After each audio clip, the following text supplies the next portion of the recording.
Hello everyone, hope you all are doing well. Today we are going to complete chapter 5 which is fundamental rights. हमने इसके 2 parts complete कर लिए हैं जिसके अंदर हमने रीट्स इशू जितनी भी होती हैं वो डिस्कस करी थी और फंडामेंटल राइट्स डिस्कस करे थे. आज हम डिस्कस करेंगे position of right to property. जैसे कि आप जानते हो जब हमारा ओरिजिनल कॉन्स्टिट्यूशन बना था उसमें 7 फंडामेंटल राइट्स थे. आपके कितने फंडामेंटल राइट्स थे? 7 थे. पर आज की डेट में आप अगर कॉन्स्टिट्यूशन पढ़ोगे देखोगे तो 6 फंडामेंटल राइट्स हैं. और जो 7th फंडामेंटल राइट्स था जो डिलीट हुआ आपका वो था आपका राइट टू प्रॉपर्टी, कि हर इंसान को जो सिटीजन है उसको प्रॉपर्टी का अधिकार होगा. देखो ये क्यों हटाया गया, सबसे पहले हम इसका हिस्टोरिकल पर्सपेक्टिव देख लेते हैं.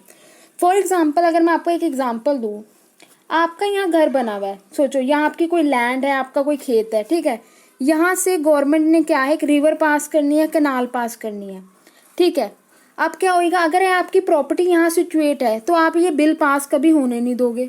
आप कहोगे ये मेरा फंडामेंटल राइट है, राइट टू प्रॉपर्टी, ये मेरी लैंड है, आप इसके ऊपर से कुछ सामान लेके नहीं जा सकते, ठीक है, क्योंकि ये क्या आपका फंडामेंटल राइट्स, आपके मौलिक अधिकार है. फंडामेंटली राइट क्यों है?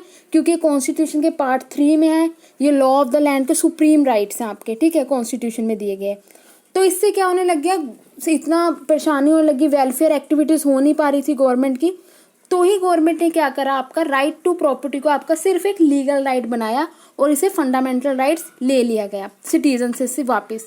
तो हम देखते हैं कितनी कॉन्स्टिट्यूशन अमेंडमेंट हुई है जिसने इस फंडामेंटल राइट्स को सिर्फ सिंपल एक लीगल राइट बनाया. ये कौन से आर्टिकल के अंदर फंडामेंटल राइट्स था, अब इसकी क्या सिचुएशन है, अब ये कौन से आर्टिकल के अंदर ट्रांसफर हो चुका है और ये अभी क्यों फंडामेंटल राइट्स नहीं है, ठीक है.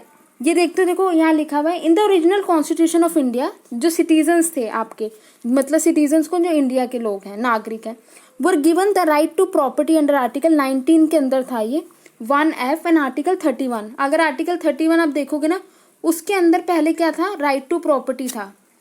अभी आपका आर्टिकल 32 क्या है, रीट्स इशू कर सकते हो आप अगर इन्फ्रिंजमेंट होती है आपके फंडामेंटल राइट्स, ठीक है.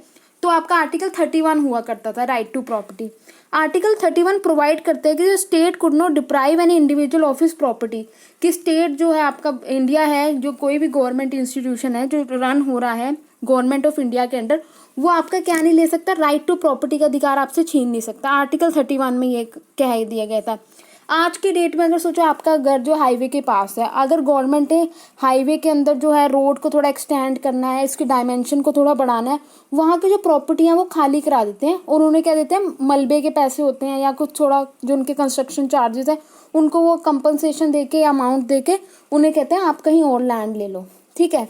तो ये क्या है, आज की डेट में अगर उस टाइम की बात करें तो वहाँ आप प्रॉपर्टी किसी इंसान के अगर जिसके नाम पे है तो गवर्नमेंट उसकी प्रॉपर्टी नहीं ले सकती थी, क्योंकि वो उसका प्रॉपर्टी का राइट था, उसका राइट टू प्रॉपर्टी था, फंडामेंटल राइट था. आज की डेट में वो उसको वहीं दूसरी जगह दिला देंगे उसकी प्रॉपर्टी. सोचो किसी का खेत है और वो वहाँ उन्होंने रेलवे की लाइंस बिछानी है, तो वो क्या कहेंगे, आप ये अपना आप खेत हमें दे दो, जितने इसके अमाउंट कॉम्पनसेशन आप दूसरी जगह ले लो. तो ये चीज़ हो रही है आज की डेट में.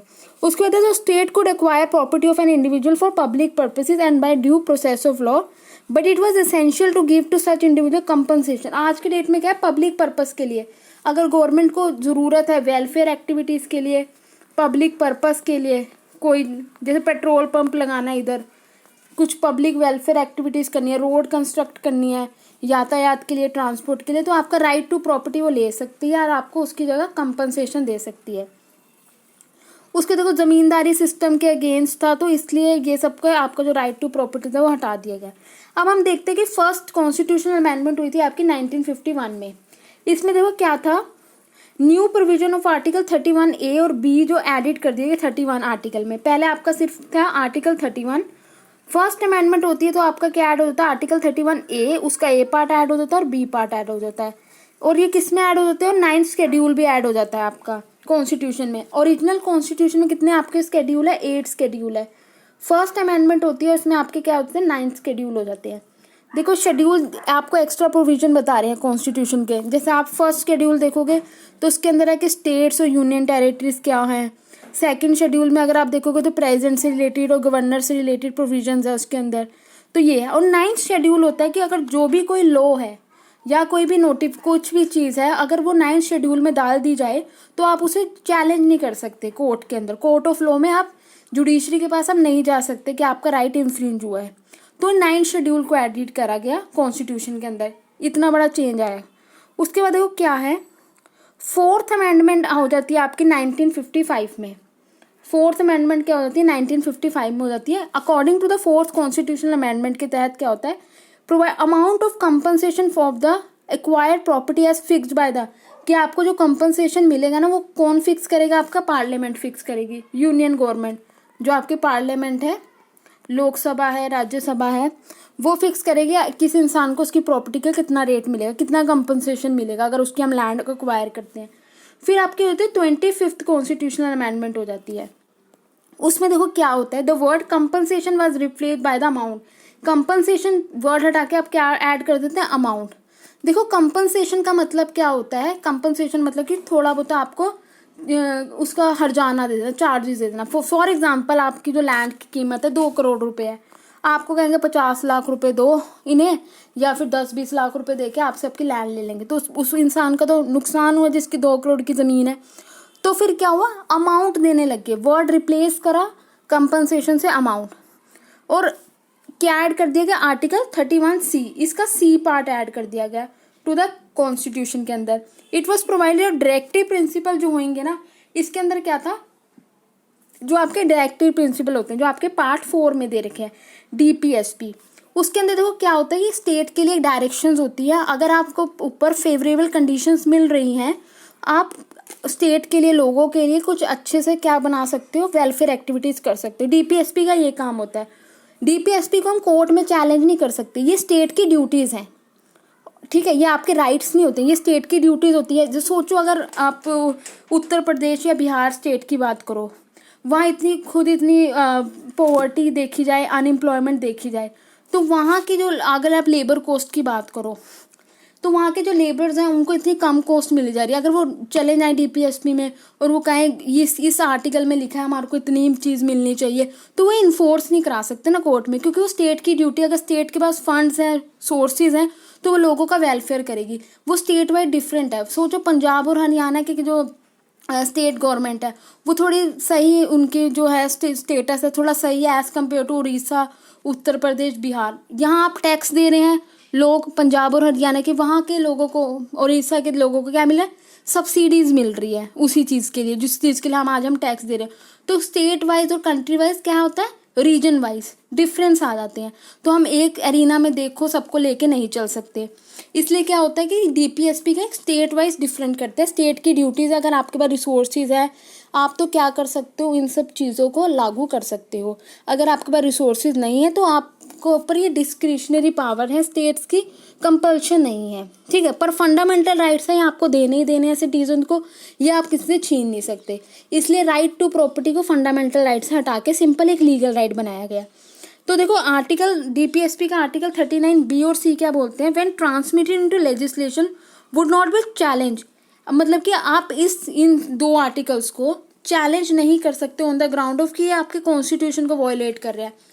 कॉन्स्टिट्यूशन का आर्टिकल 14 आपको बोलता है राइट टू इक्वालिटी, 19 फ्रीडम की बात कर रहे हैं, 31 प्रॉपर्टी की बात कर रहे हैं।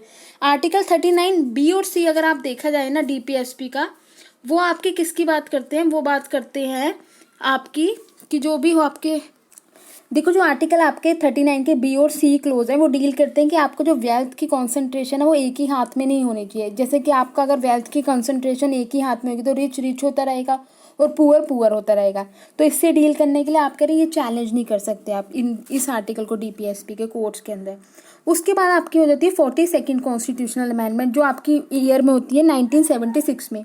According to the 42nd amendment, the scope of article 39 clause B was considerably widen होता है। इसको आप बढ़ा देते हैं, इसका जो स्कोप होता है उसको बढ़ जाता है। It was provided that when the parliament makes law with a view to put into practice DPSP, अगर पार्लियामेंट कोई लॉ बनाती है किसके लिए बना रही है, आर्टिकल 39B और C के नज़रिए में रख के कोई लॉ पास हो रहा है, वो चैलेंज नहीं हो सकता कोर्ट के अंदर on the ground that it contradicts article 14, 19 और 31। तो इसीलिए देखो ये चैलेंज क्यों नहीं कर पाए। आर्टिकल 31 किससे डील कर रहा था, राइट टू प्रॉपर्टी से, प्रॉपर्टी वेल्थ की बात करता है। आर्टिकल 39B और C किसकी बात कर रहा है, आपकी वेल्थ की बात करते हैं, प्रॉपर्टी भी आपकी एक तरीके से वेल्थ है। तो कह रहे हैं अगर हम इसमें कोई भी चेंज करते हैं ना, अगर इसके लिए कोई भी कानून बनाएंगे बी और सी के लिए, वो कह रहे हैं हम आपका फंडामेंटल राइट थोड़ी ले रहे हैं, हम तो बी और सी के लिए ऐसा कोई कानून बनाएंगे, इनडायरेक्टली आपका फंडामेंटल राइट आपसे छीन लिया गया। कानून किसके लिए बनाया गया? 39 बी और सी के लिए। लैंड का कानून बनाएगा, प्रॉपर्टी का, वेल्थ कंसंट्रेशन का नहीं होना चाहिए, इसलिए आपका फंडामेंटल राइट्स आपसे इस तरीके से ले लिया गया। उसके बाद देखो क्या है, 44th अमेंडमेंट होती है, राइट टू प्रॉपर्टी क्या होता है। अब 44th कॉन्स्टिट्यूशनल अमेंडमेंट हुई है। देखो, study of the above cited view points review that right to property had been a perpetual obstacle था। वो एक ऑब्स्टेकल था, एक बीच का जैसे कहते हैं रोड़ा था। किसके अंदर था वो? गवर्नमेंट के attempt to secure economic transformation. वो इकोनॉमिक चेंज लेके आने चाहती थी गवर्नमेंट, इकोनॉमिक डेवलपमेंट करना चाहती थी, पर राइट टू प्रॉपर्टी होने के कारण हमारी जो वेलफेयर एक्टिविटीज थी, social welfare, economic welfare activities नहीं हो पा रही थी, जैसे development. In order to remove this obstacle, इस ऑब्स्टेकल को हटाने के लिए तो 44th कॉन्स्टिट्यूशनल अमेंडमेंट होती है। देखो, 44th कॉन्स्टिट्यूशनल अमेंडमेंट ने आपका राइट टू प्रॉपर्टी हमारे से ले लिया गया, जो आपका आज 7th कॉन्स्टिट्यूशनल राइट था, पर आज की डेट में हमारे पास कितने राइट्स हैं? 6th राइट है। और जो ये राइट टू प्रॉपर्टी था, अब आपका आर्टिकल 300 ए के अंदर सिर्फ क्या आपका एक लीगल राइट है कि आप, अगर आपका राइट इन्फ्रिंज होता है तो आप कोर्ट में जा सकते हो, लीगल राइट है, पर फंडामेंटल राइट नहीं है। इसके अंदर यही चीज़ लिखी गई है, देख सकते हो आप। 44th अमेंडमेंट ने क्या करा? रिमूव कर दिया right to property from the list of fundamental rights. Article 300 A has been added हो जाता है, प्रोवाइड करते हैं, no person shall be deprived of his property save by authority of law. Authority of law एक condition लगा दिया। Thus it is important that Indian citizen can acquire and sell their property and nobody can be deprived of his property except by authority of law. कि India के जो citizen है आपकी अपनी property बेच सकते हैं, कोई प्रॉपर्टी खरीद सकते हैं, पर आपका क्या है? कानून के तहत ही, अथॉरिटी ऑफ लॉ के तहत ही। ठीक है, ये हमने डिस्कस करा, ये वेरी इंपॉर्टेंट था कंसेप्ट राइट टू प्रॉपर्टी का, ये समझ आना बहुत ज़रूरी था। उसके बाद देख लो अब इसका आता है प्रिवेंटिव डिटेंशन। कि प्रिवेंटिव डिटेंशन क्या होता है? कि अगर आपके ऊपर कोई भी ऐसा इंडिया में ऐसे सोचो एक टेररिस्ट है, उसने एक्चुअली कोई क्राइम नहीं करा है, पर वो है, मुझे लग रहा है इस शक के दायरे में है वो कि ये क्राइम कर देगा, ये ब्लास्ट कर देगा, वो उसकी तैयारी कर रहा है बॉम्ब ब्लास्ट की, मेरे पास उसका नक्शा मिला है, ठीक है, कार्ट्रेजेस मिले हैं थोड़े बहुते, तो मुझे लग रहा है कि ये क्राइम कर देगा, तो मुझे उसके क्राइम होने से पहले अगर मैं उसे डिटेन कर लूँगी तो ये है प्रिवेंटिव डिटेंशन। तो ये लगता है कानून, ये भी आर्टिकल 22 के तहत। देखो, व्हाट इज प्रिवेंटिव डिटेंशन, क्या होता है? The preventive detention is a unique and interesting provision है इंडियन कॉन्स्टिट्यूशन में, according to which any person can be arrested without even actually violating any law of the land. देखो, violate किए बिना ही, crime किए बिना ही हम उसे डिटेन कर लेंगे एक शक के दायरे में कि ये कर देगा फर्स्ट टाइम। ये वही है इंटरनल सिक्योरिटी एक्ट, मेंटेनेंस, ये सब कुछ है। बस आपको इसका मतलब पता होना चाहिए प्रिवेंटिव डिटेंशन का। जैसे प्रिवेंशन ऑफ टेररिज्म एक्ट आया, पोटाक एक्ट आया आपके पास कि टेररिज्म को रोकने के लिए, उसके बाद उससे रिप्लेस कर दिया गया आपका unlawful activities prevention amendment act. आप जैसे अभी अनलॉफुल अमेंडमेंट UAPA का भी दिल्ली में भी इशू उठा था कि वो देश के विरुद्ध नारे लगाए थे, तो उन पर क्या लगाया था? अनलॉफुल एक्टिविटीज़ प्रिवेंशन एक्ट लगा दिया था कि अनलॉफुल एक्टिविटीज़ कर रहे हैं तो उन्हें अरेस्ट कर लिया था इस तहत भी। तो ये सब कुछ आगे देखो, unlawful activities prevention amendment act 2008 क्या बोलता है? द प्रिवेंटिव डिटेंशन जो एक्यूज की, वो 180 दिन तक आप उसे रख सकते हो जेल के अंदर। No accused could be given bail, बिना किसी बेल भी नहीं मिलेगी उसे, without the prosecution being heard out in the court. जैसे अभी आप कहते हो कि कोर्ट में पुलिस वाले भी बेल दे सकते हैं, आपके CRPC जो क्रिमिनल प्रोसीजर कोड है उसमें ये भी प्रोविजन है कि आप पुलिस वाले से बेल ले सकते हो अरेस्ट के बाद। अब वो क्या है कि कोर्ट ही बेल देगी यहाँ। No bail to be granted on a personal bond पे कोई बेल नहीं मिलेगी। 5 ईयर की क्या मिलेगी? पनिशमेंट मिलेगी for raising fund for terror acts. अगर आप पैसे इकट्ठे करो टेररिस्ट एक्टिविटीज़ करने के लिए, जैसे कई जो होती है ना कमीशंस होती हैं और जो ये NGOs वगैरह बने होते हैं इलीगल, ये बंद हो जाते हैं इसी कारण कि कहते हैं ये टेररिस्ट एक्टिविटीज़ करने के लिए पाकिस्तान से इनकी फंडिंग हो रही है। उसके बाद स्कोप ऑफ जो टेररिस्ट एक्टिविटी जो था वो वाइडन बढ़ा दिए जाते हैं। जो फॉरेन नेशनल्स थे जो who have entered the country illegally जो आ रहे हैं and unauthorized and are being accused under this law will be denied bail, उन्हें बेल नहीं देते हैं। पाकिस्तान से कोई आके जसूस बन के यहाँ रह रहा है, प्रिवेंटिव डिटेंशन लॉ उस पर लग जाएगा। ये कौन सा लगेगा? Unlawful activity prevention amendment act.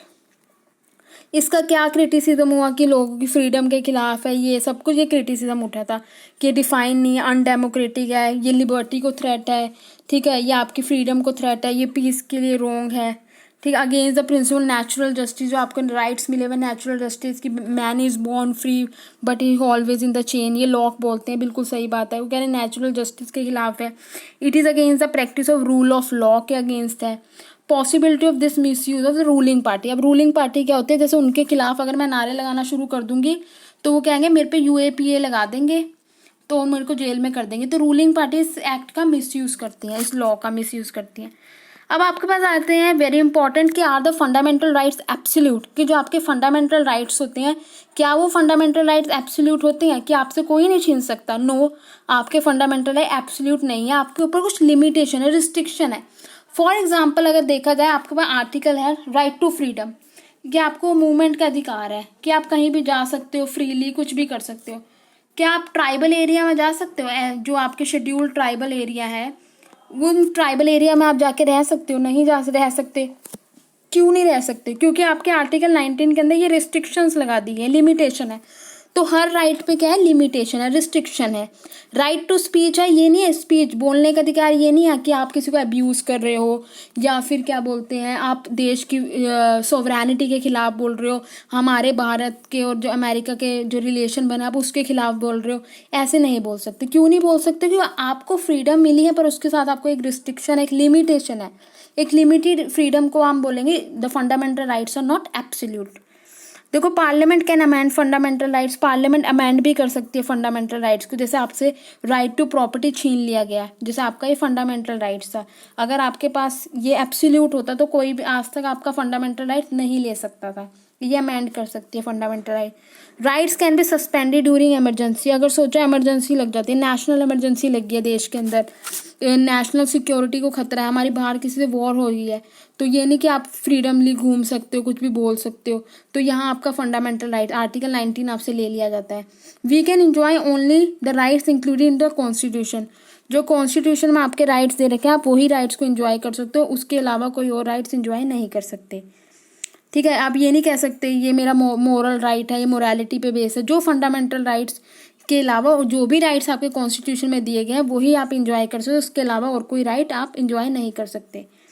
उसके इम्पोर्टेंस क्यों है, वही इसके कैरेक्टरिस्टिक वाली बात है, ये हम फटाफट देख लेते हैं। वही चीज़ है रिपीटेशन कि डेमोक्रेसी की एक नींव पे है ये, foundation of democracy. Because what is democracy?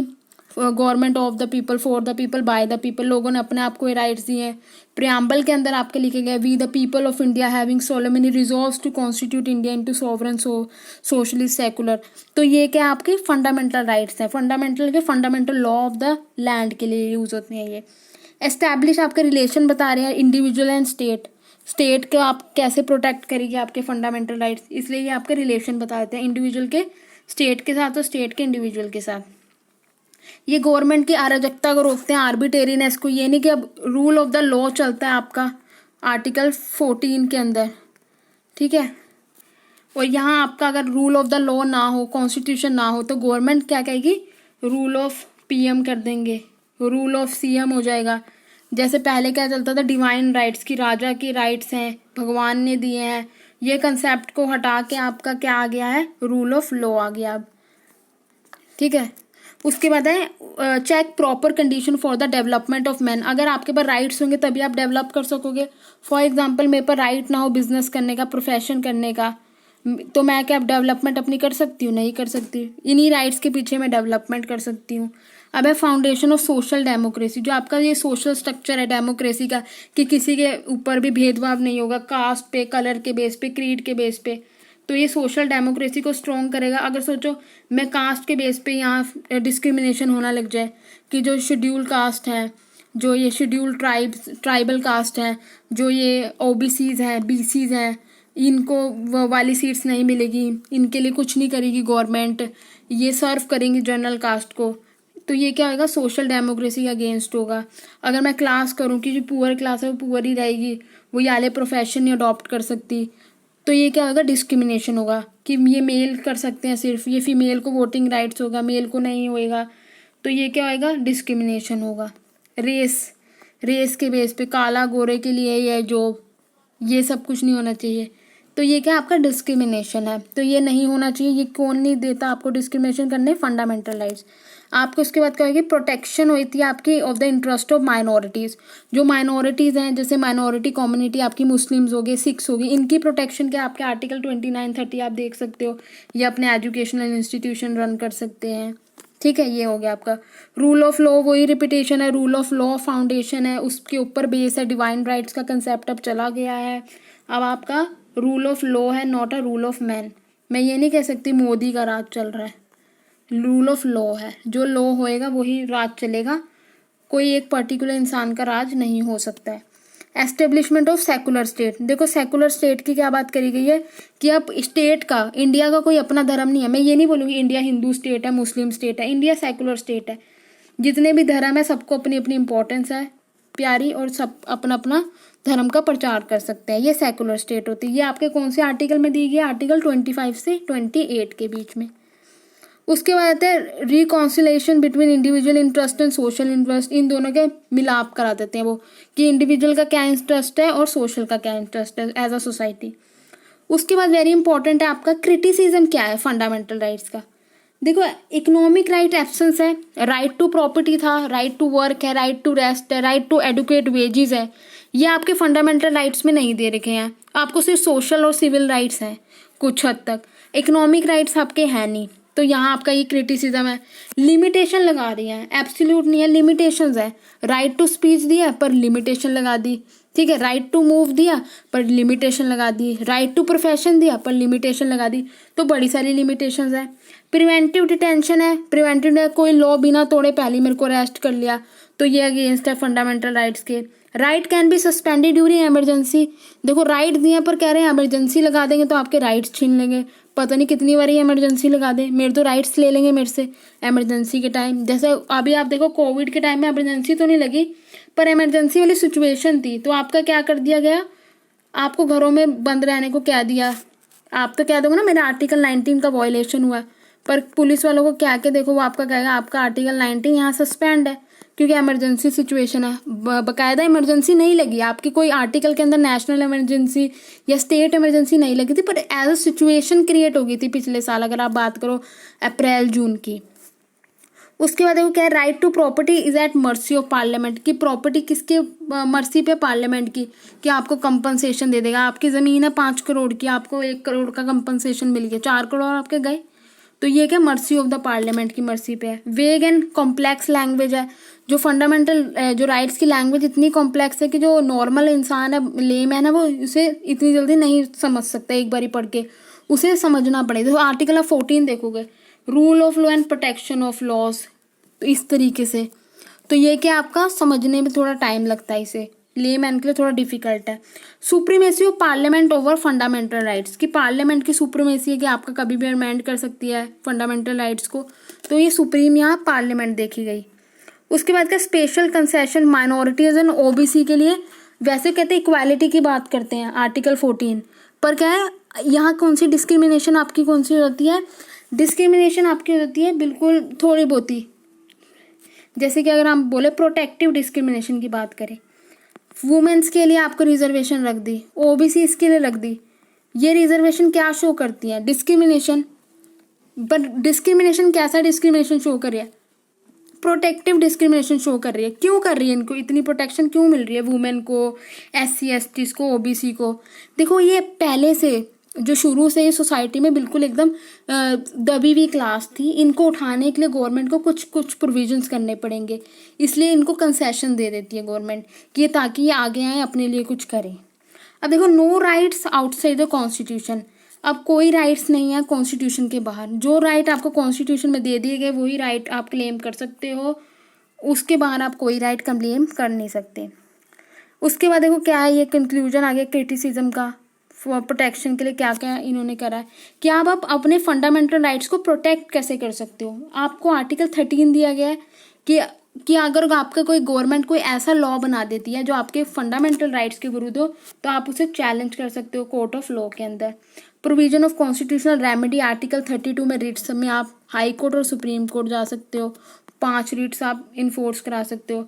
Judicial review की पावर है कि अगर कोई ऐसा लॉ है जो कॉन्स्टिट्यूशनल के खिलाफ है या फंडामेंटल राइट्स को वो कर रहा है ना, इन्फ्रिंज कर रहा है वो, तो judicial review court of law जो है आपका यूज़ करके वो एक्ट को, उस लॉ को अनकॉन्स्टिट्यूशनल वॉइड घोषित कर सकती है। जो right to life and personal liberty वो सस्पेंड नहीं होते, चाहे इमरजेंसी क्यों ना लग जाए, पर वो कभी सस्पेंड नहीं होंगे, right to life and personal liberty. उसके बाद देखो difficult method to amend fundamental rights. देखो आपकी एब्सोल्यूट मेजोरिटी लग रही है, तो अमेंड करना ये नहीं कि सिंपल मेजोरिटी से, या आज मैंने कहा तो 3 बंदे मिलकर अमेंड कर देंगे कॉन्स्टिट्यूशन, ऐसा नहीं हो सकता। वो डिफिकल्ट मेथड है उसका फंडामेंटल राइट्स को अमेंड करने का। तो उसके बाद देखो क्या है, part of the basic structure of the constitution. जो आपका फंडामेंटल राइट्स के आपका बेसिक स्ट्रक्चर का पार्ट है। बेसिक स्ट्रक्चर की जो थ्योरी थी वो आपकी आई थी Kesavananda Bharati versus state of Kerala 1973 में। इसमें देखो क्या कहा है कि कॉन्स्टिट्यूशन कुछ ऐसे पार्ट हैं जो बेसिक में आ जाते हैं, उन्हें हम चाह के भी अमेंड नहीं कर सकते, उनमें हम ऐड कर सकते हैं पर उसे डिलीट नहीं कर सकते वहाँ से कोई भी चीज़। तो ये क्या हो गया, आपका बेसिक स्ट्रक्चर बन चुका है। तो ये चैप्टर कंप्लीट है। ये आपको थोड़ा बहुत दे दिया राइट टू इन्फॉर्मेशन के लिए। राइट टू इन्फॉर्मेशन बाकायदा आपका कॉन्स्टिट्यूशनल राइट नहीं है, आपका कॉन्स्टिट्यूशनली फंडामेंटल राइट नहीं है। ये नहीं आप कह सकते मेरे को अधिकार है इंफॉर्मेशन का तो ये आपका फंडामेंटल है, ये आपका फंडामेंटल राइट नहीं है। Therefore, right is not included in list of funda. It is a statutory right है आपका, and commission constitute both central और स्टेट लेवल में आप इम्पोर्टेंट रोल प्ले कर रही है। ये आपका क्या है, आपका not a fundamental right, it's a statutory right. तो ये देखो ये इंपॉर्टेंट जो पार्ट था चैप्टर का वो सारा हमने कंप्लीट कर लिया फंडामेंटल राइट से रिलेटेड। अब इसके हम देख लेते हैं क्वेश्चंस कैसे आते हैं। जो क्वेश्चंस आपके पिछले साल के कैसे आए हुए हैं, वो पहले आया हुआ है explain the nature and characteristics of fundamental right, कि उसका नेचर क्या है और कैरेक्टरिस्टिक्स क्या है। कैरेक्टरिस्टिक्स वही आपके फीचर्स क्या हैं इसके फंडामेंटल राइट्स के, कब ये इनकॉर्पोरेट हुए आपके कॉन्स्टिट्यूशन में। आप थोड़ी बहुत हिस्ट्री जो हमने इंट्रोडक्शन में डिस्कस करी आप इसमें वो लिख सकते हो, ठीक है। जो डिफरेंट ऑथर्स ने क्या कहा, कॉन्स्टिट्यूशनल थिंकर्स ने, आप इसमें 1-2 वो चीज़ें ऐड कर सकते हो। सेकंड क्वेश्चन आ गया explain in detail the fundamental rights. सारे फंडामेंटल राइट्स आप थोड़े थोड़े डिस्कस करोगे, आर्टिकल 14 से लेके आपने आर्टिकल 32 तक। इसके बाद discuss fundamental right including to Indian constitution are the limited. ये लिमिटेड आप यस आपका हो गया, एब्सोल्यूट नहीं है, आप ये वाला पार्ट लिखोगे इसमें। क्रिटिकल इवैल्यूएशन में भी आप यही लिखोगे कि एब्सोल्यूट नहीं है। सारे समझाने के बाद आप एब्सोल्यूट की बात करोगे कि एब्सोल्यूट नहीं है, ये आपका क्रिटिसिज्म है। उसके बाद देखो क्या है आपका राइट टू इक्वालिटी और राइट टू फ्रीडम को एग्जामिन में आ जाता है। ये बहुत बारी आता है क्वेश्चन, स्टूडेंट समझते हैं कि ये क्वेश्चन नहीं आएगा, पर ये हमेशा क्वेश्चन आता है रिपीटेशन में इक्वालिटी और फ्रीडम पे, क्योंकि दोनों आर्टिकल समझने के लिए बहुत इंपॉर्टेंट है और ये बड़ा भी है। आर्टिकल 19 में 6 फ्रीडम दे दिया आपको, तो ये अगर आप पेपर में लिखने बैठोगे आपकी बहुत बड़ा लंबा क्वेश्चन हो जाता है ये। इसलिए right to freedom included in वही आर्टिकल देखो 19, इसे छोड़ना नहीं आर्टिकल 19 को, इन दोनों का कंपैरिजन करके जाना। ये आता ही आता है, बड़ी बारी देखा गया है। अगर आप 10 ईयर देखो या कुछ सैम्पल पेपर देखो, इसमें हमेशा ये होता ही है। उसके बाद कॉन्स्टिट्यूशनल रेमेडी आपका हार्ट एंड सोल है कॉन्स्टिट्यूशन का। ये सबसे पहले BR अम्बेडकर ने बात कही, उसे जस्टिफाई करोगे आप, जो है आपकी, ठीक है। उसके बाद make critical evaluation of fundamental rights, वही चीज़ है। तो आप ये देख सकते हो, ये आपके पिछले साल के पेपर के क्वेश्चंस आए हैं। गुरु नानक देव जी यूनिवर्सिटी का भी स्टूडेंट इसे देख सकता है, पंजाबी यूनिवर्सिटी का भी देख सकता है और पंजाब यूनिवर्सिटी का, क्योंकि सिलेबस जो है वो बिल्कुल सेम है। अगर आपको फिर भी कोई डाउट होता है तो आप कमेंट सेक्शन में पूछ सकते हो। And thank you very much, have a nice day.